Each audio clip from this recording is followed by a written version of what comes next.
Of America के Washington studios में आप सबको खुशामदीद। आप देख रहे हैं प्रोग्राम व्यू 360 और मैं हूं असदुल्लाह खालिद।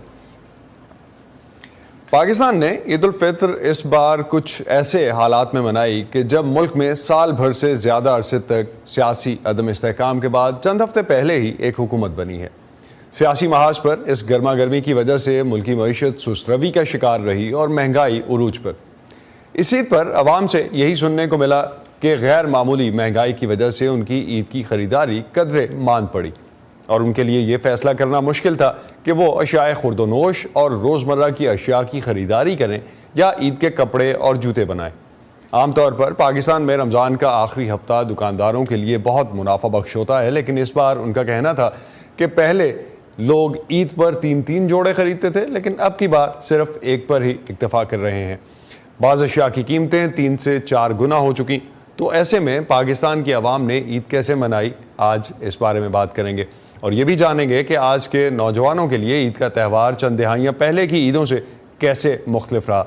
शो के आखिर में हमें ज्वाइन कर रहे होंगे ब्रॉडकास्टिंग की दुनिया का एक बड़ा नाम खालिद हमीद साहब। लेकिन सबसे पहले जानने की कोशिश करते हैं कि पाकिस्तान में ये महंगाई पाकिस्तानियों के लिए कितना बड़ा चैलेंज है। एक आम आदमी के लिए ईद की शॉपिंग करना कितना मुश्किल रहा। सिद्रा डार आज हमें दिखा रही हैं कि उन्होंने 5,000 रुपए के महदूद बजट में ईद की शॉपिंग कैसे की। मेरे पास ये 5,000 रुपये हैं और आज हम करेंगे एक छोटा सा एक्सपेरिमेंट। हम ये देखेंगे कि इन पैसों में हम ईद की शॉपिंग कर सकेंगे या नहीं। ये कराची का मसरूफ़ तरीन बाज़ार हैदरी मार्केट है, जहां आम दिनों में भी रश दिखाई देता है, लेकिन चूंकि अब ईद में चंद ही रोज़ बचे हैं तो यहाँ पर नज़र आने वाली गैर मामूली भीड़ कोई हैरान कुन नहीं। इस बाज़ार में हर तबके से ताल्लुक़ रखने वालों को अपनी मर्ज़ी की चीज़ बआसानी मिल जाती है। तो क्या हमें भी ईद के कपड़े, मैचिंग चप्पल, चूड़ियाँ, मेहंदी और ज्वेलरी 5,000 रुपये में मिल जाएगी? हमारी कोशिश है कि ख़ुद शॉपिंग करते हुए हम आपको दिखाएं कि महंगाई के इस दौर में ईद जैसे खुशियों भरे त्यौहार की तैयारी और ख़रीदारी मुतवस्सित तबके के एक आम शख्स के लिए कितनी मुश्किल या आसान है। वहाँ सामने की तरफ शॉपिंग मॉल्स और ब्रांडेड स्टोर्स भी है, लेकिन अगर हम वहाँ गए तो हमें 5,000 में सिर्फ सूट ही मिलेगा। तो इसके लिए अब चूँकि हमें महदूद बजट में शॉपिंग करनी है तो हम लोकल मार्केट का रुख करते हैं। सिर्फ शर्ट 1,800 की, ये पूरा कंप्लीट सूट है,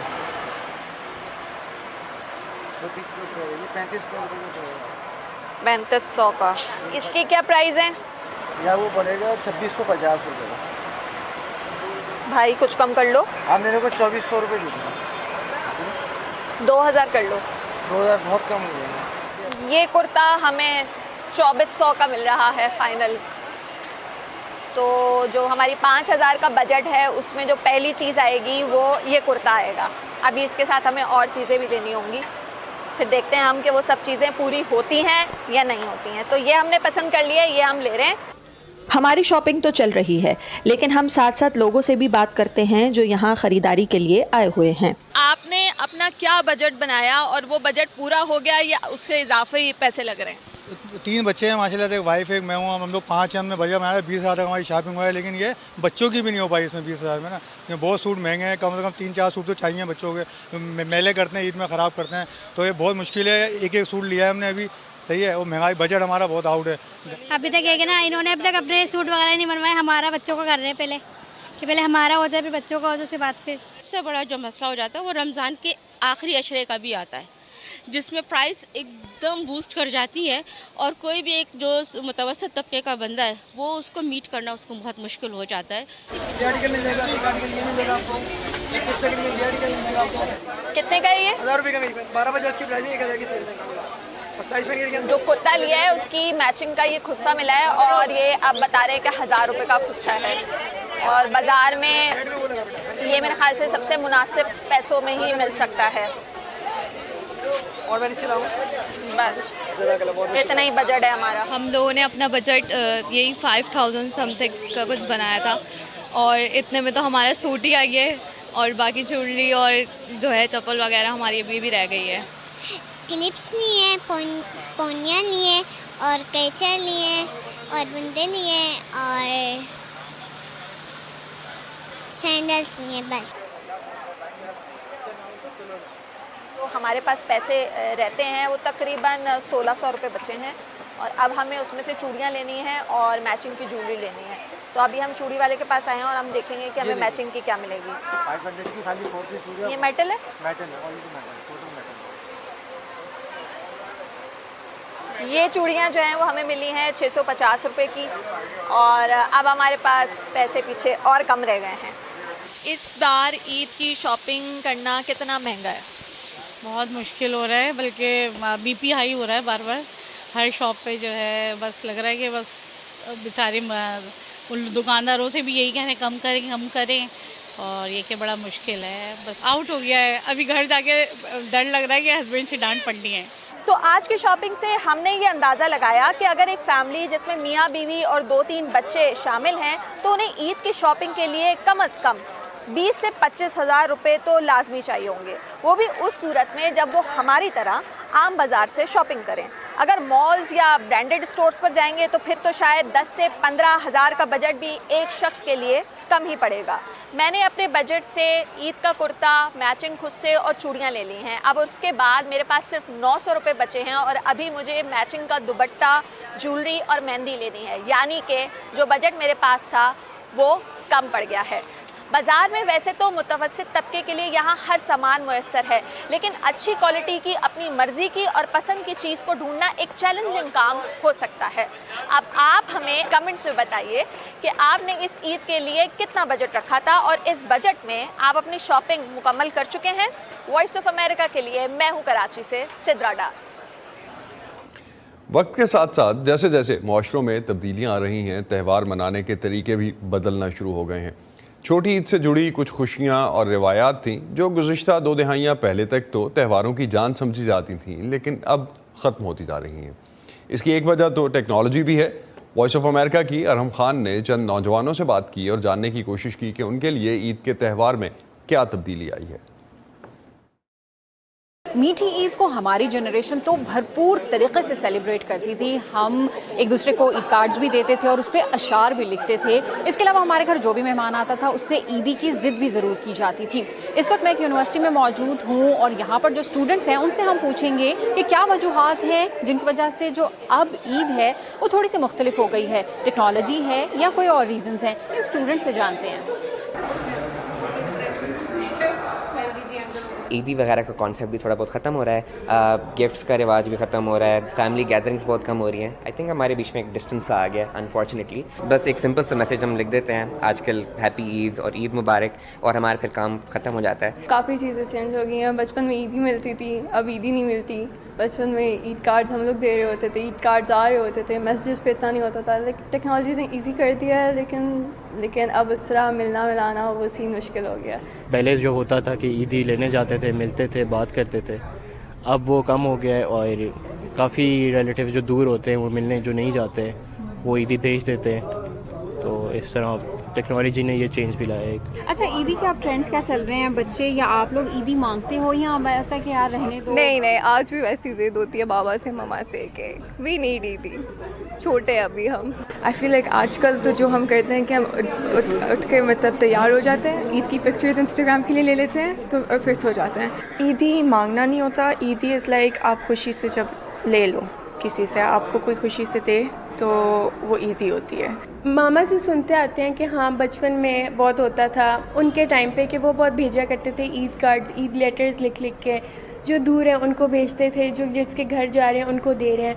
अब तो ना हमें कभी मिले हैं ना हमने कभी लिखे हैं। हमारा शुरू से ये ट्रेंड है कि जब हम लाहौर भी होते थे तब भी हम लाहौर से इस्लामाबाद आते हैं। दादो घर हमारा पहला दिन होता है जहाँ पे सारे फूफो के बच्चे हम सारे वहाँ पे इकट्ठे होते हैं। तो वो चीज़ ऐसी है जो अभी तक कंटिन्यू हुई भी है। मैं चूड़ियाँ और मेहंदी नहीं लगाती क्योंकि मुझे नहीं पसंद। मोस्टली लड़कियाँ लगाती हैं, ईद पे चांद रात पे ज़रूर लगाती हैं, लेकिन मुझे पसंद नहीं है तो मैंने कभी भी नहीं लगवाई, ना चूड़ियाँ पहनी है ना मेहंदी लगवाई है। पाकिस्तान में ईद उल फितर का एक नाम मीठी ईद भी है। वॉइस ऑफ अमेरिका की समन खान लाहौर घूमने निकली और देखा कि इस ईद को मीठी ईद क्यों कहते हैं। आइए देखते हैं कि लाहौर में उन्हें क्या क्या मीठा खाने को मिला। आज हम आपको करवाते हैं लाहौर का मीठा मीठा टूर।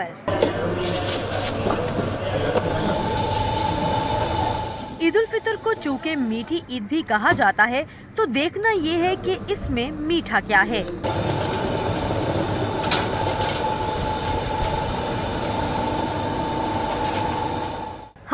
यहाँ जहाँ सवैयाँ बनती हैं। लाहौर के इलाके बदामी बाग के इस मोहल्ले में सवैयाँ बनाने की बहुत सी फैक्ट्रियाँ हैं, जहाँ से न सिर्फ लाहौर बल्कि पाकिस्तान के मुख्तलिफ हिस्सों में सवैयाँ बनकर वहाँ पहुँचती हैं जहाँ इन्हें पहुँचना चाहिए। हमारी सेमी तकरीबन पाकिस्तान के हर शहर में जाती है, कोटा में जाती है, सखर में जाती है, हैदराबाद, लाड़काना, पिंडी, पेशावर, बन्नू, आखिर में अचलास तक ये हमारी सेमी जाती है। हम तकरीबन 5 किस्म की सेमी बनाते हैं। सबसे पहली जो मोटी सेमी है वो वाइट कलर की है। उसके बाद ब्रीक सेमी, सबसे ज़्यादा ब्रीक सेमी बनाते हैं, वो ब्राउन कलर की है। तकरीबन 2500 मन सेमी एक महीने की तैयार करते हैं हम। एक मन की कीमत कभी 7000 हो जाती है, कभी 7500 भी हो जाती है। ये है शहर का किचन, जहां सवैयाँ चूल्हे पर हैं। इनमें लवाजमात डाले जा रहे हैं और लीजिए ये शीर कुरमा की सूरत तैयार है ईद के मौका पर घर वालों और मेहमानों की हिस्से जायका को दमाम बख्शने के लिए। ईद उल फितर पर सवैयों की रवायत कदीम है, जो बहुत से घरों में अब भी चलती आ रही है। लेकिन रवायतों में जिद्दत आ रही है, जमाना बदल रहा है और लोगों का टेस्ट और मीठे की डिशेस भी। केक, चॉकलेट्स, डोनट्स, ये सब मीठे की वो नई दुनिया है जिनकी मांग अब ईद जैसे त्योहारों पर बढ़ती जा रही है। पहले जहां आप किसी के घर जाते हुए ही ये मीठी अशिया बतौर तोहफा ले जाते थे, अब अपने घर की मेज पर भी सजाते हैं। हम तकरीबन कोई 20+ किस्म के केक बनाते हैं। उसमें सबसे जो हमारे ज़्यादा चलते हैं वो लोटस चलता है, 3 मिल्क है वो चलता है, चॉकलेट में किट कैट है, मल्टीज़र है, बेल्जियन चॉकलेट है। इसकी जो प्राइस है वो कोई 4000 से शुरू होकर 1200 तक चली जाती है। लाहौर के कदीम रवायती मीठे तहाइफ भी आपको याद करवाते हैं। ये है अंदरून लाहौर के मोची दरवाजे की वो गली जहां से मशहूर नान खताई न सिर्फ पाकिस्तान बल्कि बैरून मुल्क भी जाती है। ईद के मौका पर नान खताई घर में मौजूद हो, यही यकीनी बनाने के लिए यहाँ खरीदारों का रश लगा है। लगे हाथ बहुत से लोग रिश्तेदारों और दोस्तों के लिए भी खरीदारी कर रहे हैं। नान खताई हमारी जो है ना, ये सिर्फ देसी घी से तैयार होती है और इसके अंदर बादाम पड़ते हैं और ये काफ़ी मज़ेदार होती है। ये तो लोग बहुत पसंद करते हैं इसको, काफ़ी दूर दूर तक लोग लेके जाते हैं। बाहर से भी लोग फरमाइश करते हैं, लोग यहाँ से जब बाहर जाते हैं लेके जाते हैं। आजकल ये 2000 रुपये केजी है। मीठों में मीठी मिठाई को कैसे भूल सकते हैं। बहुत से लोगों की खरीदारी लिस्ट में मिठाई भी लाजिम होती है।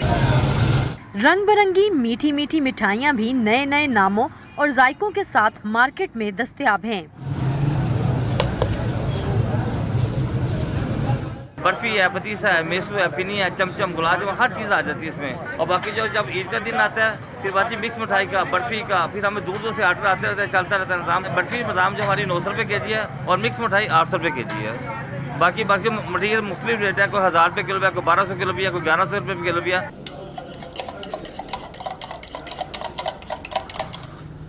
मीठी ईद पर मिठास का ये सिलसिला सुबह जो शुरू होता है तो रात गए गेट टुगेदर्स तक चलता है। आइसक्रीम, फालूदा, जलेबी, पान, ऑप्शंस बेशुमार हैं, आप बस खाने वाले बने। शुक्रिया। इन सब चीज़ों के रेट्स तो आपने साथ साथ सुन ही लिए होंगे। अब खुद ही अंदाज़ा लगा लें कि इनमें से कौन सी मिठास भरी अशिया आपकी जेब पर भारी है और कौन सी हल्की। बाकी मेयार के मुताबिक मार्केट में मजीद ऊपर नीचे दाम में आपको मीठा मिल ही जाएगा। पाकिस्तान में अफगान मुहाजिरीन की वतन वापसी के दूसरे मरहले की तैयारियां शुरू हो चुकी हैं। मीडिया रिपोर्ट्स के मुताबिक ईद उल फितर के फौरी बाद गैर कानूनी तौर पर मुकीम गैर मुल्की शहरियों के अलावा अब मुल्क बदर करने का दायरा कार अफगान सिटीजनशिप कार्ड रखने वालों तक बढ़ाया जा रहा है। वॉइस ऑफ अमेरिका के नजरुल इस्लाम हमें कुछ ऐसे अफगान शहरियों से मिलवा रहे हैं जिन्होंने बेचैनी की इसी कैफियत में ईद मनाई। अफगानिस्तान के सूबा पक्तिका की रहायशी हलीमा बीबी गुज़िश्ता चंद बरस से रावलपिंडी में रहाइश पजीर हैं। गुज़िश्ता साल पाकिस्तान की हुकूमत की जानिब से अफगान मुहाजिरीन से मुतालिक पॉलिसी पर नजरसानी के बाद हलीमा जैसे बहुत से अफगान शहरी तशवीश में मुब्तला हैं, क्योंकि गैर कानूनी तौर पर मुल्क में मुकीम गैर मुल्की बाशिंदों के खिलाफ क्रैकडाउन का सिलसिला ताहाल जारी है। हमें कुछ समझ में नहीं आ रहा कि ईद की खुशियों को कैसे मनाया जाए, क्योंकि हमारे खिलाफ क्रैकडाउन शुरू है। हमारा अपना घर नहीं है, हम बेबस हैं। मेरे बच्चे मुझसे कपड़ों, जूतों और दीगर अशिया का मुतालबा करते हैं, जबकि मालिक मकान कहते हैं कि आप मुहाजिर हैं तो जल्द अज जल्द घर खाली करें। हम बहुत मुश्किलात का शिकार हैं। क्रैकडाउन से मुतासिर 4 बच्चों की मां हलीमा बीबी के मुताबिक रमजान के अख्तिताम पर बच्चों की फरमाइशों में भी इजाफा शुरू हुआ है, जो उनके लिए मजीद मुश्किलात का सबब बन रहा है। हम अपने बच्चों को यही दिलासा देते रहते हैं कि सब्र करें, ईद में भी बहुत वक्त है, जब ईद आएगी तो सब कुछ आपके लिए ले आएंगे। हम क्या करें, बच्चे हैं, बस उन्हें झूठी तसल्लियां देते रहते हैं। हमारे दिल बहुत अफसरदा हैं। अक़वाम मुत्तहिदा के इदारा बराए मुहाजिरीन UNHCR के मुताबिक पाकिस्तान में रजिस्टर्ड अफगान मुहाजिरीन की कुल तादाद 14 लाख है, जबकि अफगान शहरियत का शनाख्ती कार्ड रखने वालों की तादाद 9 लाख के लगभग है। इसके अलावा गैर कानूनी तौर पर मुकीम अफगानों की तादाद भी तकरीबन 15 लाख के करीब बताई जाती है। सरकारी पॉलिसी में तब्दीली के बाद सिर्फ गैर कानूनी तौर पर मुकीम अफराद के खिलाफ क्रैकडाउन करके उन्हें वापस वतन भिजवाया जा रहा था। ताहम अब अफगान सिटीजनशिप कार्ड रखने वाले मुहाजिरीन के सरों पर भी जबरदस्ती मुल्क बदर किए जाने की तलवार लटक रही है। हमारा पैदाइश इधर ही हुआ और हमारा कार्ड भी इधर बना हुआ है, सही है, और हमारा रोजगार कारोबार भी इधर है। उधर हम जाएंगे अफगानिस्तान में, उधर क्या करेंगे?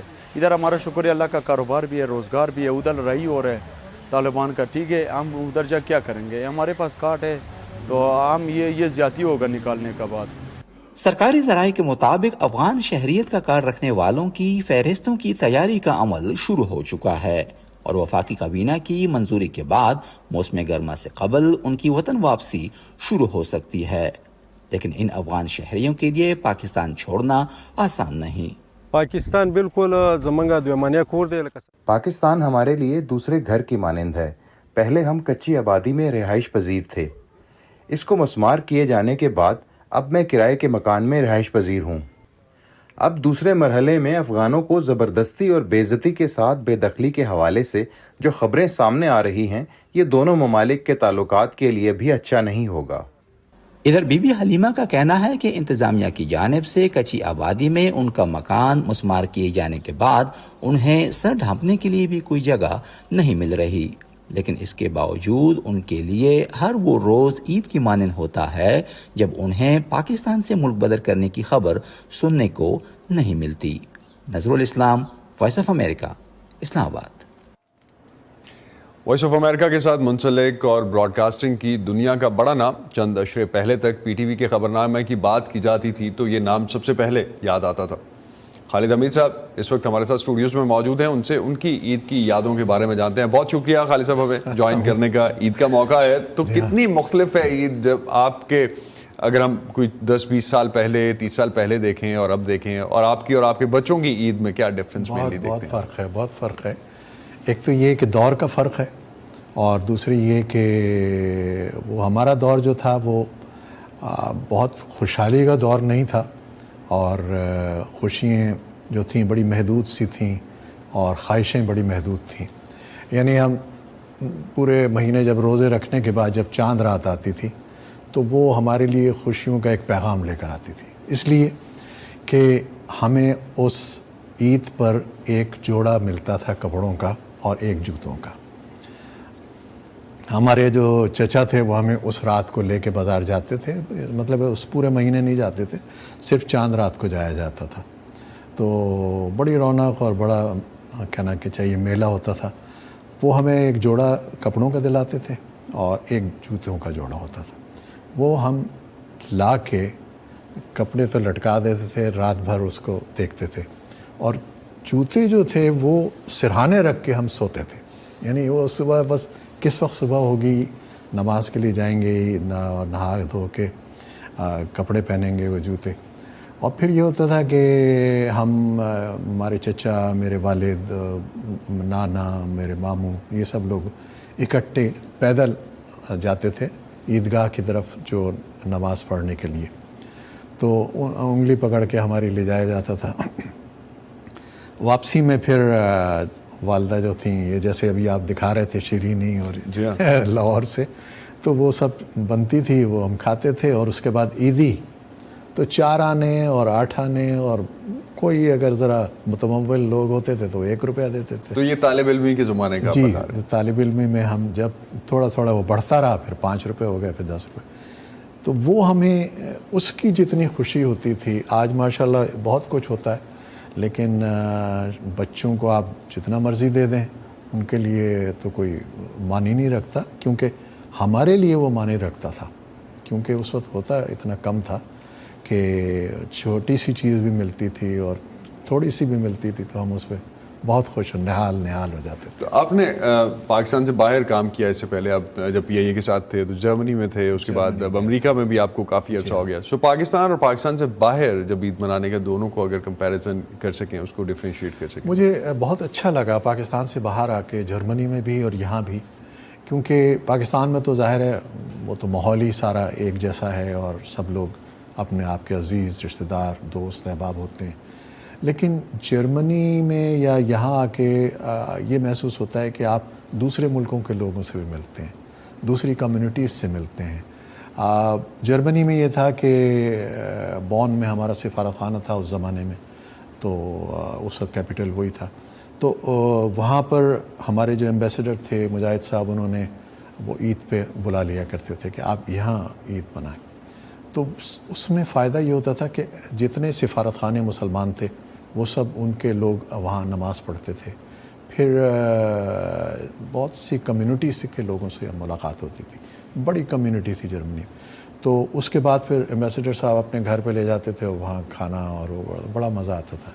इसी तरह यहाँ भी है कि यहाँ मैं देखता हूँ जो मस्जिदों में 350 लोग होते हैं, रोज़ाना इफ्तारी करते हैं, हमारे जो मस्जिद है शर्ली गेट की, तो वो उसमें ईद वाले दिन भी तकरीबन 3-4 नमाज़ें होती हैं, 1-1 हज़ार लोग उसमें होते हैं और हर तबके के लोग होते हैं और हर मुल्क के लोग होते हैं और वो अपनी फैमिलीज़ के साथ आते हैं।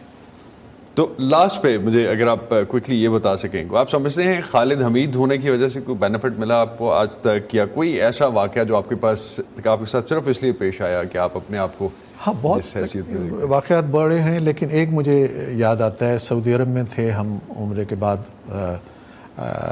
शॉपिंग के लिए गए, तो ईद थी, ज़ाहिर है वो पूरी रात वहाँ पर तो चलता है। तो हमने, मेरी बीवी ने और मैंने, हमने लोगों के लिए कपड़े ख़रीदने थे और अपने भी कपड़े, तो हम कपड़े ख़रीदते रहे, ये दे दें वो दे दें, उसने दिए।